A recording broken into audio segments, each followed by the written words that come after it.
Beaucoup de personnes pensent avoir foi en Dieu, mais leur vie n'a jamais changé. Laisse-moi deviner. Tu sais que Dieu peut changer ta vie, mais rien ne change. Tu es dans la même situation que tu étais il y a un an carrément. Tu as mal compris comment réellement avoir foi en Dieu.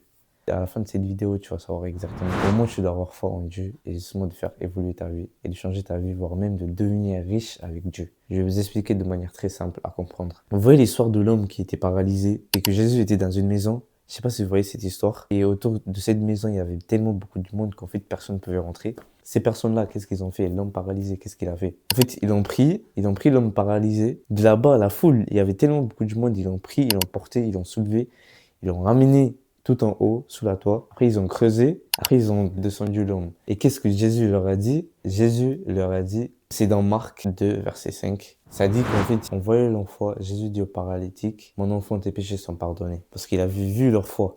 Et justement, en fait, c'était quoi leur foi, justement? Je vais vous dire ça. Le truc, c'est qu'en fait, la plupart d'entre nous, on pense qu'en fait, avoir foi en Dieu, c'est de se poser là et attendre que Jésus vienne faire un miracle. Et attendre qu'en fait, Jésus vienne faire quelque chose. Parce qu'en fait, on se dit qu'on a tellement foi en Dieu que Jésus va faire un truc d'incroyable. Que Jésus va venir et changer ta vie. Et Jésus va venir te faire réussir. La plupart d'entre nous, en fait, on pense que c'est ça. On se trompe. C'était quoi leur foi, justement, à eux? Leur foi, c'était, vous voyez la foule, vous voyez quand il y a une foule, mais d'où tu peux penser que vas-y, je vais prendre quelqu'un, je vais l'amener, je vais le soulever, je vais le mettre sur une toit, après je vais le faire descendre. Je vais creuser tout en haut, je vais creuser un trou et le faire passer. Mais d'où tu peux penser ça? Donc en fait, eux, leur foi, c'était, malgré la foule qu'il y avait autour, avec beaucoup de monde, ils ont pris l'homme, ils l'ont porté, ils l'ont soulevé, ils l'ont ramené sur la toit, après ils l'ont fait descendre. Et c'était ça leur foi. Ce verset va vraiment vous choquer, les gars. La Bible dit dans Jacques 2, verset 18, mais quelqu'un dira, toi tu as la foi et moi j'ai les œuvres. C'est pas la partie qui nous intéresse, mais voilà, voici la partie qui nous intéresse. Montre-moi ta foi sans les œuvres et moi, c'est par mes œuvres que je te montrerai ma foi.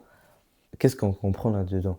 La Bible dit, la foi sans œuvre est morte. Et là, ça dit, c'est par mes œuvres que je te montrerai ma foi. Si tu veux changer ta situation, lève-toi et va changer ta situation. C'est pas en fait toi en restant là, en attendant que Dieu vienne pour changer ta vie, que Dieu fasse un miracle, que Dieu fasse quelque chose, que Dieu envoie un ange. Non, non, c'est pas ça. Si tu veux devenir riche avec Dieu, ta foi, c'est de te lever et d'aller devenir riche. Et quand justement tu vas réussir, parce que tu as tellement foi en Dieu, les gens en fait, ils vont regarder tes œuvres, ils vont regarder que tu as réussi, et là, en fait, ils vont voir ta foi.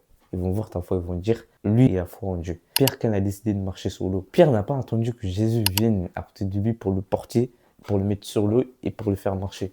Pierre, il est juste sorti, il est sorti du bateau, il a mis son pied sur l'eau, il a commencé à marcher sur l'eau. C'était ça, sa foi. En fait, tu veux marcher, mais t'es tout le temps, mais t'es assis. Tu veux réussir avec Dieu, mais t'es là, tu fais rien.